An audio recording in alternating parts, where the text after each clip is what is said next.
But hang on, the coronavirus. Maybe it's better to have our own coronavirus come back to ourselves. No.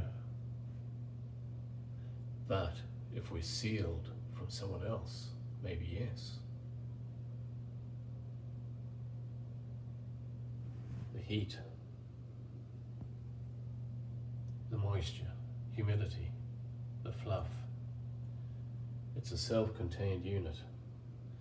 Perhaps on this occasion, with the hazardous coronavirus. This is a better system. No contamination from outside can seep in during temperature changes and fluctuations in high pressure and low pressure.